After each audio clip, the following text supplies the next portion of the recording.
So you know the ones when you're listening to a song that you really like and you're like, that's my tune. That's my tune. Hey, this is Jojo B and this is episode 27 of That's My Tune, the podcast providing song reviews and interviews.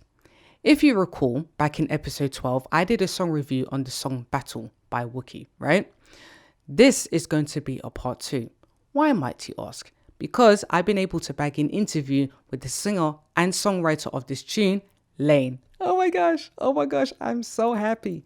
So, I'm going to let you vibe to this tune once more because we all know it's an anthem.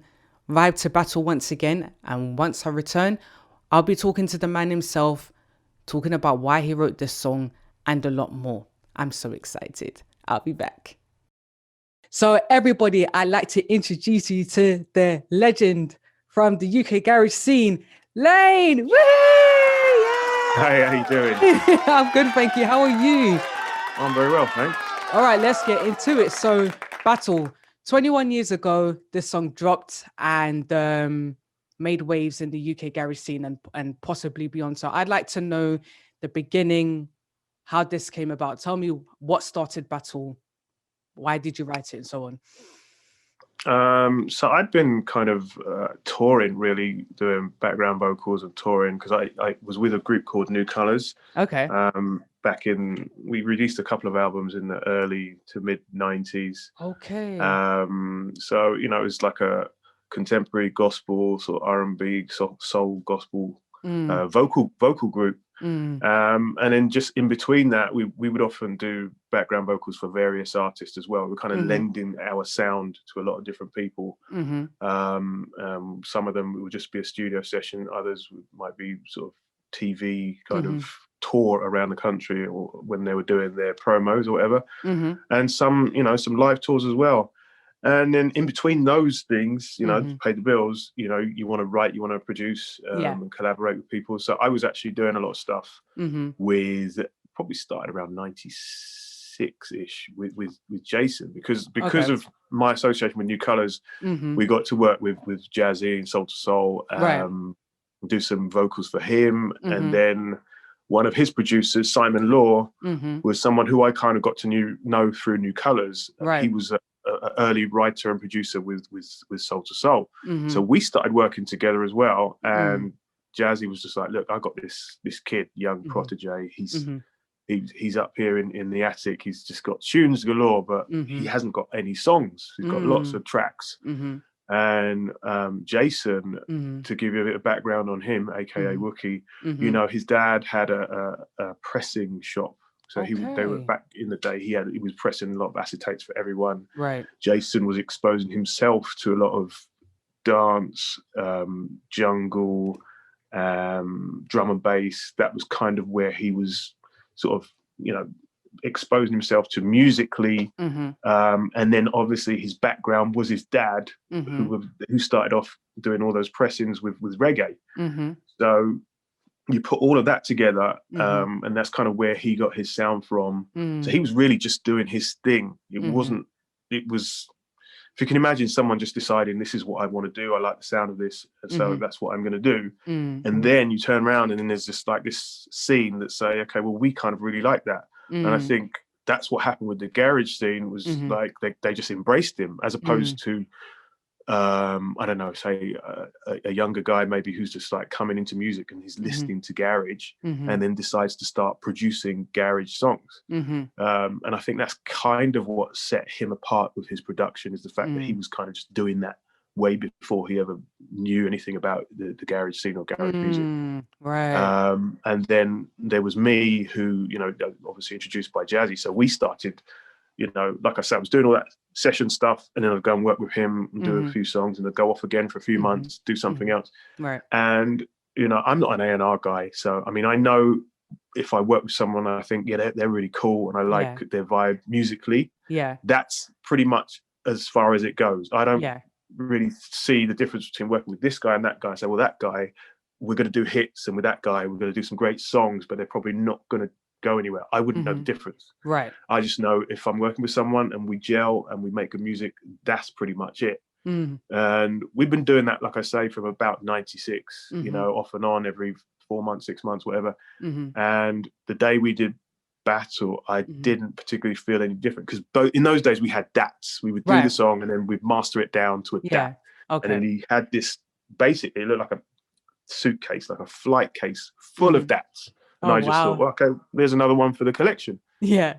And the day he called me in, he was just like, oh, I've got this tune, and it's kind of got a weird intro, but then it kind of goes into more of a normal like song and this, and then it goes back to, that's just what we do as creatives. You're wearing your heart on your sleeve, so when you show that to someone else, it's a vulnerable moment. So you're always trying to not make excuses, but just try and give a little, well, you might not, this might be a bit different, but just listen to it and see what you think. And it was all pretty immediate for me. I remember hearing that Fugitive in Hiding, that whole section, that just bang, that just came to me there and then. I don't think I've written a tune quicker than I wrote that.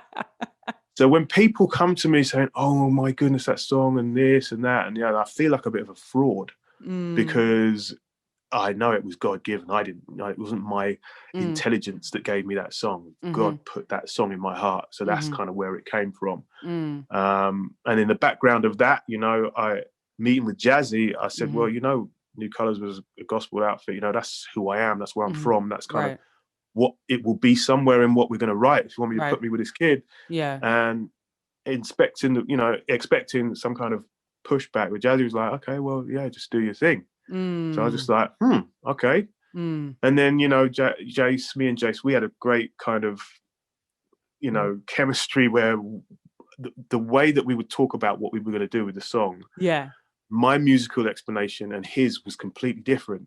So that first, way back, whatever it was, mid-90s, when we started to work, we would have these, I'd be in the booth, he'd be in the control room, we'd be saying something, he'd be like, yeah, because we want to do it like this. I'm like, well, no, you got to do this. And we'd spend like 15 minutes, like proper going back and forth. And then when we break it right down, we'd be like, yeah, but that's what I'm saying. I'm saying that as well. So we just had this completely different way of talking about it, but we wanted the same thing. But, and like, obviously over time, that just got really easy, because I knew what his, vernacular and his colloquialisms that he might use to say something, and he knew mine, so that kind of got really smooth. But yeah, there was one point in the verse, and I said at the very end of the verse, first I was like, God is never failing, and he was like, can't you just put he is never failing? And I was like, well, why? He said, well, you might there might be someone who different religion, you might alienate them, or you might. I was like, yeah, fair point. Thing is, if they wrote a song and decided to put Buddha in it or something like that, that might alienate me. Yeah, true. I said, the point is, I'm not Buddhist. I'm giving my testimony through song about what I believe. So why would I not just put that down? Exactly. And then he was like, yeah, okay, fair enough. So there's always these moments where I thought, okay, this is going to get bad, or people, like when I said with Jazzie, I want to talk about my faith or whatever, and I'm thinking it's going to be a moment where he's going to be like, no, or there's going to be a fight. And he was just like, okay, do your thing. And those are the little background things where I know that God was in it, because I just met no obstruction with what I wanted to do with the song. We put that song together, and again, like I say, went into the DAT box, and then a few weeks or whatever months later, he came back to me. He's like, hey, that song's blowing up, I was like, yeah, cool. So this church boy from Aldershot out in the middle of nowhere, and he's telling me about this song that's blowing up, and I'm just like, okay. And he's like, you got to come. He kept asking me to come down to this place, Twice as Nice. Right. So it was Sunday night. So I figured, all right, let me go down there. I think I went down after night service, because obviously it's a club, right? It doesn't start till like whatever. Do you know? Night. So I went down there, and as luck or serendipity would have it, we walked in, and the song actually came on when we got in there. And everyone was going, boo, boo. So I remember, church boy. So I'm just like, why are they booing the song? I thought you said they liked it. Yeah. Didn't know what this whole boo, boo thing was all about. And the DJ stopped the song and rewound it. And then Jason was like, no, this whole boo, that's the sound that they make when they really like something. So he's like explaining all this stuff to me, because I don't know, like I say, come into that genre of music from his own space. Yeah. And I am just completely from somewhere else. Yeah. So we've collided together to hit that genre of music. And that's really what I think made that song. You know, like I said, Spirit dropped that song into my heart. So I feel like that's what made the song, and obviously why it still moves people today. Sorry for the long-winded answer, but that's the only way I can. That's the only way I could explain the song in its entirety. That's absolutely fine. I mean, I wish like Wookie was here with us to speak about it, but it's okay. So I'm glad you dropped in where Wookie came from and used one, how you guys collided. So let's rewind back. You said you were in a group called New Colors, and you know what? That name does ring a bell because I remember, I can kind of see it in my head. So what got you into that group? What was it like? The contrast between being in a gospel group and then going into like the secular scene and doing UK garage. Yeah, that was actually I would say it was almost like the segue. That was the stepping stone, if you like. Yeah. Because I can go back before that.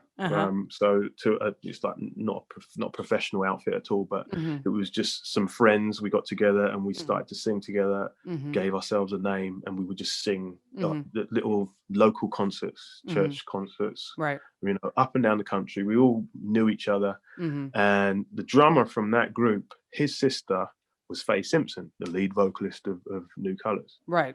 And so, you know, when we kind of disbanded, and he was like, oh yeah, I think one of the members of New Colors had left, and he was saying, oh, what about that guy from my group from Witness UK? We can just do a little something with him. So then she mentioned it to Lawrence Johnson, who actually put that together. I'm going off at slight tangents, but it's kind of how it comes together. Right. Lawrence Johnson and Basil Mead, MBE, I think it's MBE, I believe now. Yeah. Basil Mead were the founders of a choir in London called the London Community Gospel Choir. Yeah. So LCGC. Right. They were, you know, probably one of the most prominent choirs of the sort of the time, 80s, 90s. Yeah. And they just had this special relationship in Europe. I think it was like Norway, Sweden, somewhere, maybe Denmark.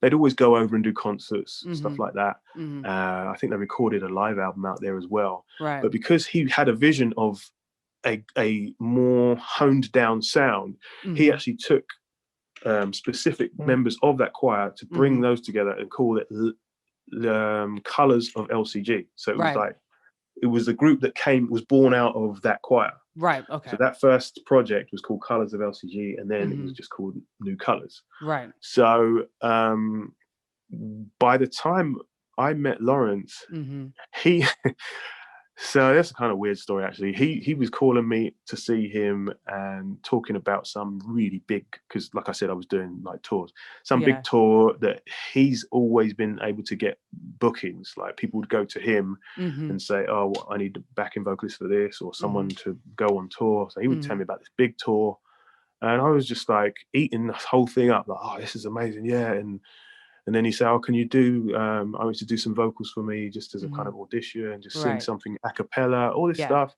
So I think it was 2 or 3 meetings I had with him. And then like in the third meeting, he said, yeah, you know, there's quite a bit of competition for this tour. So, but you know, if it, just in case it doesn't happen, how would you feel about being, you know, an additional member for New Colors? And I was like, oh, wow, that would be amazing. Yeah, I'd love that. So, yeah, he kind of just he was going back to the group. He, like every meeting that we had, he was going back to the group saying, so this guy Lain, I think he might be the guy. So what it was, there actually was no choir. Okay. There was no tour. It was just they were trying to find out, what's this guy about? Does he just want the big tours? Does he just want the big, you know, the big glory shows? Or would he be interested in humble New Colors? So I was just like, okay. So he's a bit of well, if you get to know him, he's a bit of a trickster in that way. He's always got these That's not very honest now, is it? mad schemes. Well, that's just Lawrence. He's just, and when you start hearing stories about him and his dad and his brother, it's just like, okay, I see where all that comes from. But I guess he just wanted to know the heart of the person as opposed to just, you know what I mean? Because he maybe heard of me but didn't know much about me. So, but yeah, that was kind of where we started. And because he'd been, well, not he on his own, but him and the rest of the group have been knocking on a lot of doors, just trying to sign a deal for quite a while, I believe. And yeah, I don't know, somewhere where I came along, I didn't get really to taste all of that kind of, you know, trudging the streets and trying to go to this label, that label.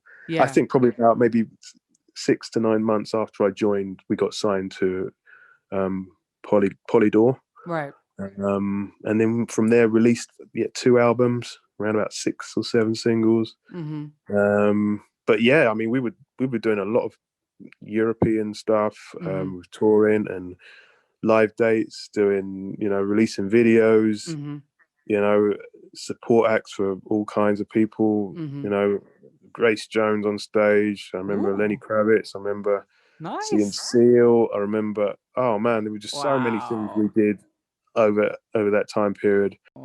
So, like, have you been able to? Well, you've been living in America for quite a while now, but were you able to adjust to living there? Do you miss the UK? Yeah. I mean, it's like we came over on holiday before we moved. I mean, I'd been so many times because of, you know, the whole group thing and all of that, and then all the music stuff. So I've been probably, aside from it being in England, it's probably New York specifically. I've only been to LA once, but New York specifically, I've been quite a few times. So it's something different. And I always say travel is education, but to live somewhere is to really know the country. Isn't, you know, you can have a romantic idea of a country over a couple of weeks or even a couple of months, but you stay there for about a year, you kind of start to understand who the people are in the country. And you know, this whole thing of English speaking countries is just like, okay, so they speak English and so do we, but we're so different in so many ways. You know, land of opportunity and all of that's fantastic, you know, and, you know, being people of color, we always know that the race thing follows us everywhere we go, and it's not something you can unzip and go, oh, let me take a break from it today. It just is what it is. I probably year 2 or 3 kind of started to see how prominent it was over here. Not to say never with rose tinted glasses, like, oh, well, nothing like that was happening in England. I believe that there is the racism, but the degree of it over here is completely next level. And even to give a perfect example, when you say, oh, do you like it there? You know, you come to, say, New York, where we were there with the kids, before the kids, sorry. So when you're there as a couple, it's great, it's fun, it's just a lot of fun. But then 2 kids later, it's just like, dude, is this really where we want to be, sort of thing. So the opportunity to come out to, you know, space and a house and garden in Texas was just like, okay, well, that came along at the right time. But I don't know, even now, you know, talking to some other of my friends over here, African Americans, as they like to be labeled. Hate that label, but anyway, that's another story. Yeah, it's like you know, when you're going to have a talk, you know, you're going to have a talk soon with your son. My son's 8. My oldest son is 8 years old, and I'm just like, isn't it a bit early for the talk? And they're like, no, not the sex talk, the talk, you know, about how to move and how to operate with the police. And I'm just like, put my head to the side. I'm like, I never had no talk. You know what I mean? I grew up in Aldershire. I was at one point, I was the only black boy in my school, in secondary school. That's how far out in the middle of nowhere I was, right? And I never had no talk with anyone. I used to work at Burger King while I was in college. And they give you extra money for the close. The close is like, Burger King shuts at 10:30 or 11. And then you clean up until like 2 a.m. and you get extra money for doing that. And I was at college in Farnborough at the time. And then I'd be walking home down this country lane in my Burger King pajamas, we used to call them. And then I just hear a car on this country lane, and I hear it slow down, and I kind of roll my eyes like, yeah, I know it's the police. I know it's them. Excuse me, sir. I'll just keep walking like I don't hear them. Excuse me, sir, where are you going? And I'd stop, turn and look at them and just kind of, you know, display down from my shirt all the way down to my trousers and like, Burger King. And then like, where are you going, sir? And it's just like, okay, so I've just finished at Burger King and I haven't got a swag bag on my back. Right. So I'm going home, So it was all a bit tongue in cheek, and, maybe it was just the protocol of there's a young man walking in the street. I mean, I personally would take it as a young black man walking in the street, but regardless, there's no one else around. I haven't robbed. No one's called the police to say they've been robbed, and yet you want to stop me and whatever. But here I am in my 50s, and I can talk about it. No one's just shot me and said they're in fear of their lives, or I'm running away and they say they're in fear of their lives, or I'm sleeping in my bed and they say they're in fear of their lives and shoot you up, or they kneel on your neck for 10 minutes and say they're in fear of their life. No one does that. We just don't do that. Yeah. And for me, just to weigh up between land of opportunity, which it really is over here, it really is a place where you can make money and all kinds, and playing Russian roulette with my kids' lives to say that they're going to shoot first and ask questions later. That's really not the one for me. We're already thinking about, should we go back? We need them to have our experience, not the African American experience. Yeah. Yeah. Wow. It's a big question, but and like I say, there's no perfect place. There's always going to be the downside of anywhere. So it is what it is. Yeah, I hear that. So lastly, where can we find you on social media? So my Instagram is just Lain, so it's _Lain.